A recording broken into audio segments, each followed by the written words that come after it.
Historically, the words vegetarian and vegan are not typically synonymous with words like accessible and affordable, so we are going to demystify some of that. Y'all, I'm Chris August, and for the past 15 years, I've been engaging informally in something that I've been calling veg equality. That notion that those of us who live and cook and eat as vegetarians could be doing folks the best favor possible in terms of understanding our diet and lifestyle by making delicious food. What I also am going to do today is put a spin on that to make sure that everything that we are making is affordable, is accessible, exists in places that participate in food stamps programs and other types of assistance so that this reaches out to everybody. And what we're going to start with is dessert. And the dessert that we're going to make is going to demystify one of the best known and often just most unfortunately hated on vegetarian ingredients,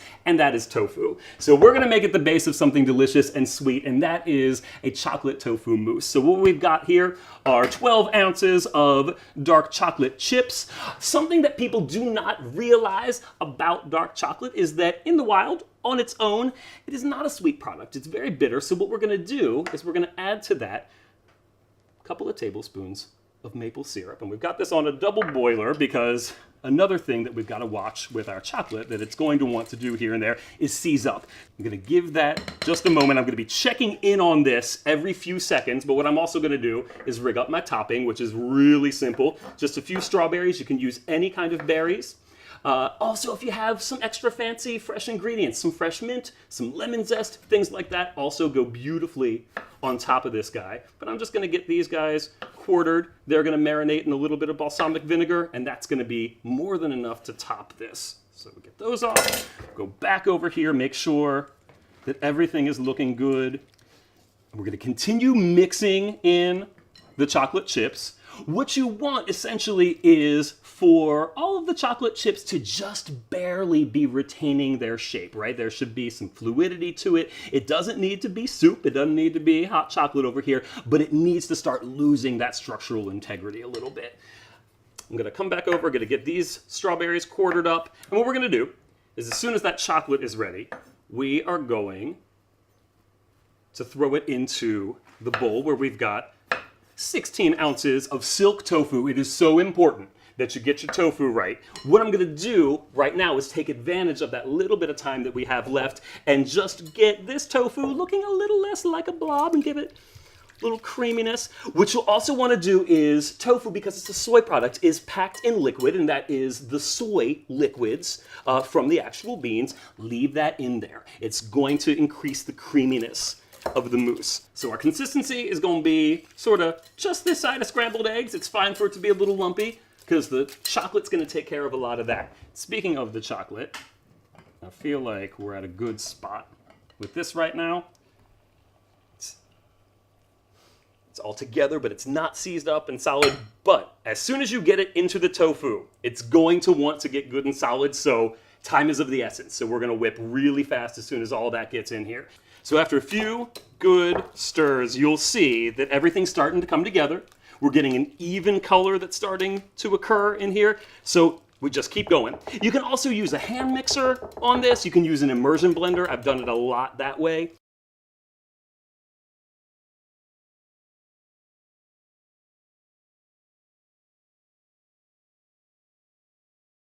So as soon as this is fully mixed up, this will just go into the fridge, it will chill and can be served in just little small containers. What I'm gonna do in the meantime is I'm gonna also get my strawberries into my balsamic.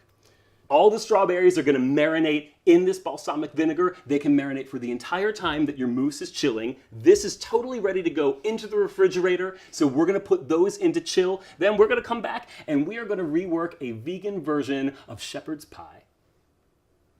Probably my favorite strategy in terms of introducing the wonders of vegetarian cooking and eating to my carnivorous brethren and sistren is to take an existing familiar meat dish and figure out ways of swapping out those meats while still maintaining all the things that people are looking for, right? You still need all the same nutrients, you still need all the same textures and all. So what we're going to do now is we're going to take shepherd's pie, a classic old school dish. Usually if you're American chicken with ground beef in it. If you're from overseas, maybe lamb. So an ingredient that is completely vegan, high in protein, easy to find, affordable, and that will store forever is the lentil. So what I'm going to do is I'm going to just dump this full package of lentils. So this is a 12-ounce package. That's going in. And already sauteing in here in some olive oil are 2 carrots, 2 stalks of celery, 2 cloves of garlic, and a small white onion.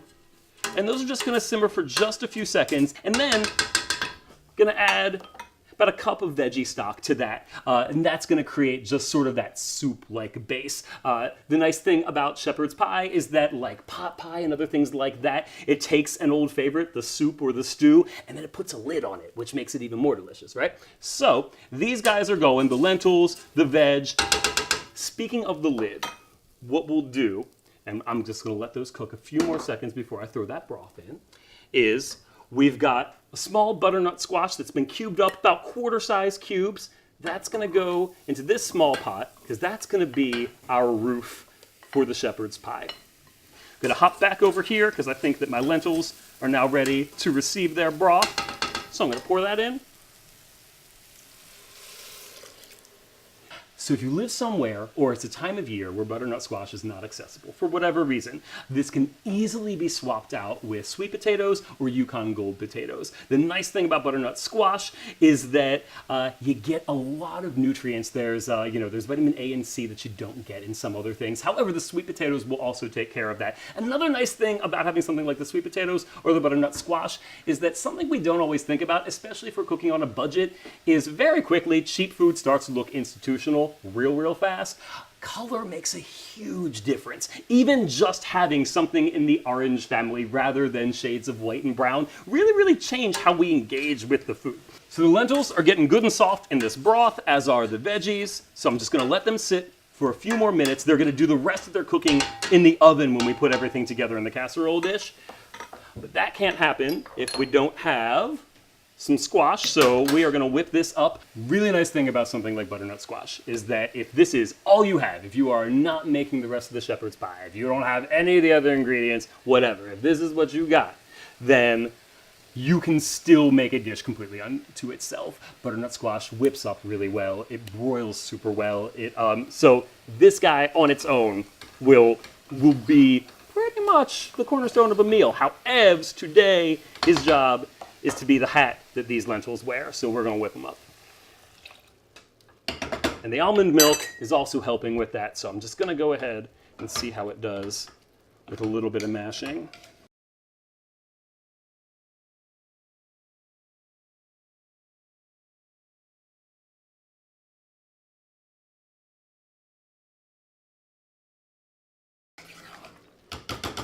What I'm going to do real quick is just a quick quality check, make sure that my seasoning is all right. Yeah, I got a lot of the sweetness.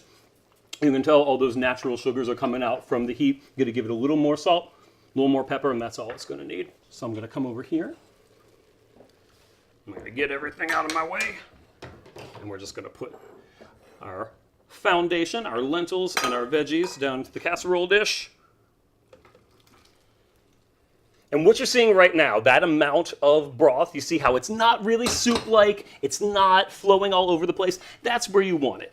This little bit of extra will incorporate into the butternut squash while it's baking. It will bake out a bit. So this is a really good moisture level here. I'm gonna go ahead and just scoop the rest of these lentils out.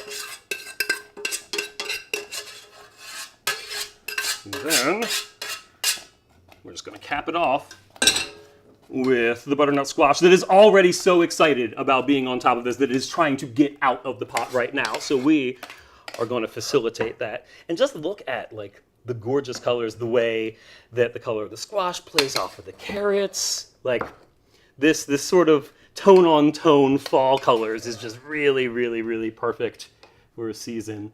And again, it's super filling, right? It's got textures that are familiar, that feel like, you know, very things that we relate to meat, right? And super healthy, and it contains absolutely nothing that ever had a face or a mama. You know, you can't fight that. So there we go, we get it all nice and smoothed out. All right, so we've got our lentils in the casserole dish and our veg. We've got it topped with this beautiful butternut squash.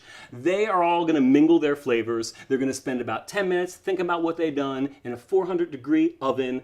Some of this excess liquid's gonna boil off. We're gonna get a little color on the squash, and then this is ready to go. So that's gonna go in, and we're gonna have a main course. As soon as we come back, we are going to do the recipe that will start off this feast, and it's one that allows us to burn things. So stick around.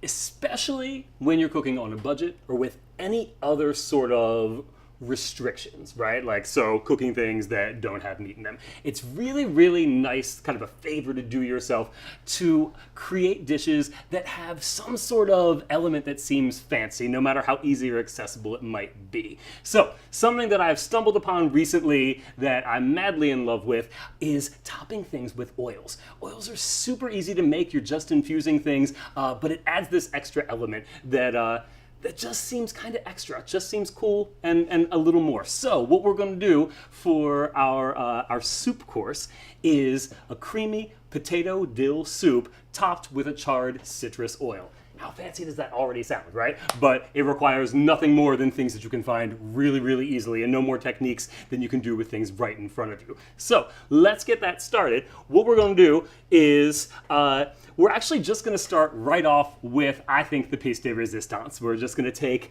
this little guy, regular average lemon that you can get for 50 cents or less at any store, and we're going to just drop him right on some open heat. And what I'm going to do is I'm going to do a little quick rescue mission here. Gonna get him a little closer. If you do not have a gas stove, you can put this on a broiler for no more than 5 minutes. You can also oven roast at about, we'll just sit them right there, about 400 degrees for about 15 to 20 minutes, and it will achieve the same effect. But man, if you can get a little bit of a burn, a little sear, you're gonna give it probably no more than about 10 to 15 seconds on each side, and you're giving it about 1/8 of a turn each time. You want some color on it. That color means that those oils are being released, and you're gonna have a really, really intense flavor in the oil. Do not worry about it being a little black or a little brown. You're actually not gonna taste any of that burning quality. You're just going to get really, really intense lemon. So this will just spin around a little bit, few times, and actually I can show you what it's going to look like when it grows up over here.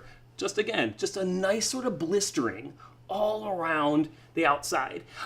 And this is really the thing that's going to take this soup way over the top. And look how simple this is. What you are doing right now to create a soup that's going to have an extra dimension that folks go and talk about is you are setting something on fire and then walking away, because as soon as we get this in the pan, it's just going to sit in the oil. So you're setting something on fire, you're walking away. How often in life can you do that without being arrested? This is amazing, right? So we're just going to keep going with this guy, and in the meantime, while that lemon's going, I am just going to get my couple of tablespoons of olive oil ready in this pan, and they're just going to sit in real low heat. The lemon zest, all of the oils are going to mingle with the olive oil, and it's going to create this really perfumey, delicious oil that's going to top that off.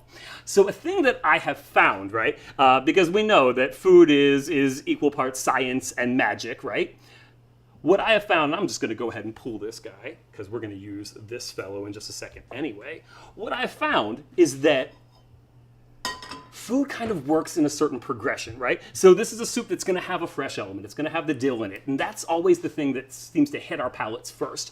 From there, it's going to move on to all the earthiness that we're going to provide with our potatoes, but the last thing usually that hits us, and it's the reason that spicy things sort of linger in our mouths, it's whatever is in the oils, right? So this last little lingering note of this soup is going to be provided by this oil that we're going to make, and all I'm going to do is really gently just score the outside. We're going to try not to get into that little white pith, right? Because that's where it gets a little bit more bitter.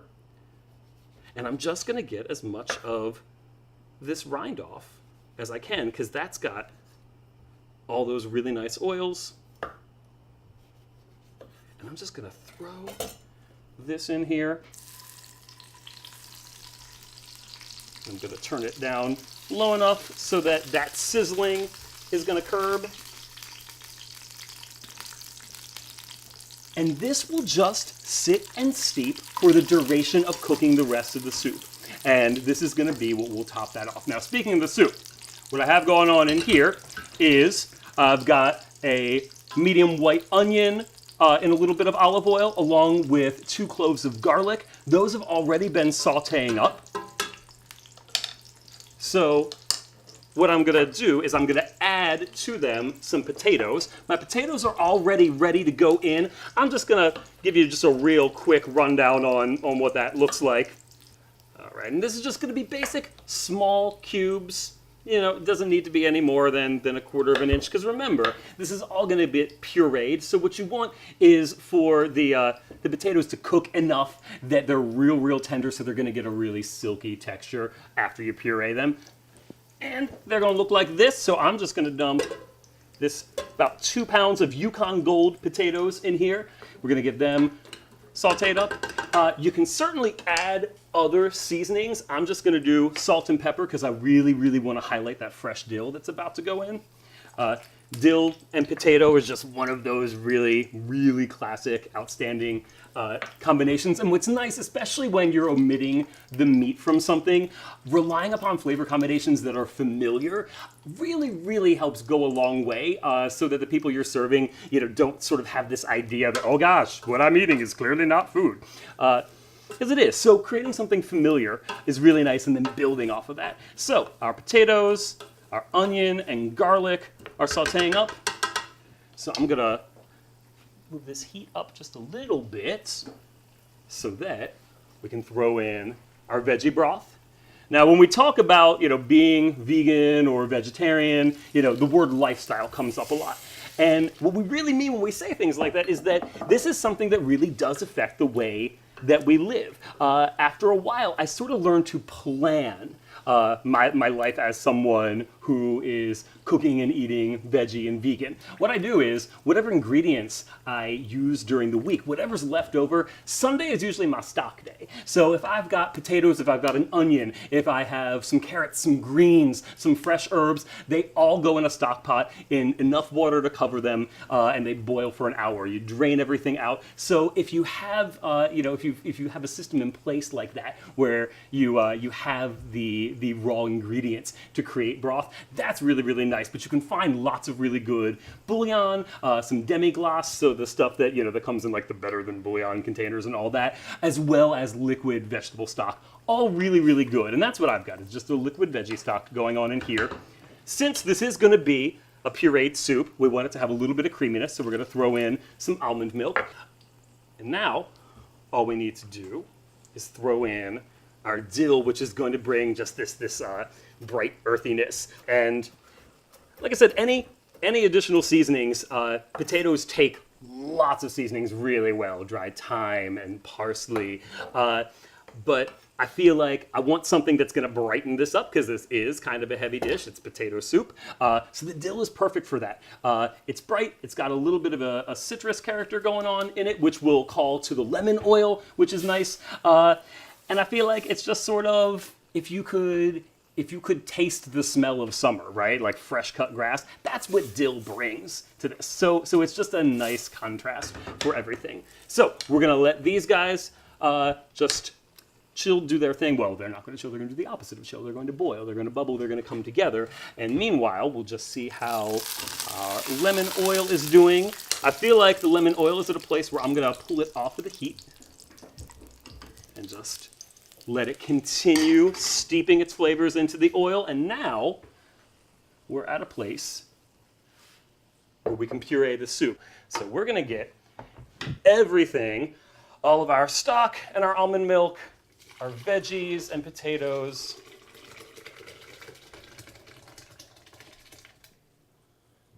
into this blender here.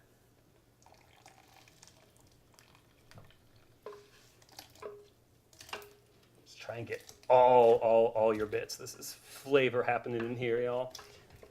And we'll get that in. And then very carefully, because it is super hot, Get our lid on. And I would say start at either low or pulse, right? So we're just gonna just nice and slowly, lovingly get this soup mixed in together. As you see, it doesn't need a whole lot of power because the potatoes have softened a lot. All the veg is already good and soft, so it doesn't need a whole lot. And I like when you get a little bit, some bits and stuff in your soup. So if you are a smooth soup purist, you can keep going. I like where it is right now.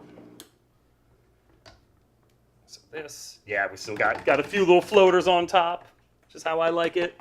If it is not how you like it, feel free to carry on with pureeing. And then it's all gonna go back in. And then what you can do is if you're serving the soup straight out of the pot, you can put the oil right on top. Or what you can do if you're serving individually is each bowl can get just a little bit. But I'm just gonna show you what I do. I just take a spoon, and you don't want to oversaturate it. Like you may even have a little more oil than you want for the entire soup because it is powerful, and you don't want an oily soup. You want a flavorful soup, right? So I'm just gonna pour just a little bit on. I'm gonna do about one more, so this is probably about a tablespoon of the oil. And then I'm just gonna really gently sort of weave it in. It should just be like this little ribbon of flavor weaving throughout the soup, right? You don't want to film on top. And so now we've got these gorgeous little green flecks of dill. We've got these really nice chunks of potato. And we have a soup that starts really bright and herbaceous, that has this very soothing, warm middle with the potato and all the veg, and then ends with this gorgeous bright hit of the citrus flavor. And this is going to be how we begin our vegan feast that we're gonna put together in just a second. Y'all, we have just cooked an entire meal together, so I feel like I can let you in on a little secret from my past, and that is this. When I was probably a teenager, you know how like you have these grandiose notions that when you get grown and you have your own place, you're gonna have dinner parties all the time? And I must have been telling somebody about this, and somebody said to me, what are you gonna feed people if you're a vegetarian and you have a dinner party? And y'all, that stuck with me for a long time. But look at what we have created together with no meat, no eggs, no dairy. We have created a 3-course feast. So I'm just gonna taste right on through here. So I'm gonna finish off this potato dill soup with a little bit more of the lemon oil and a little bit more of my dill. And I'm gonna give that a taste, which I've been waiting for the entire day. And again, exactly as predicted, right? The dill first, you get those really nice, warm, earthy potatoes, and then boom, ends with that bright lemon. Now, I'm gonna move over to my shepherd's pie, the heart of the event, right? And you can tell it has such substance to it, right? Perfect. I'm gonna not be rude, I'm gonna not talk with my mouth full for a second. But the earthiness of the lentils just really anchor it down so that that sweet butternut squash doesn't take over. They play really, really beautifully together. And again, so filling.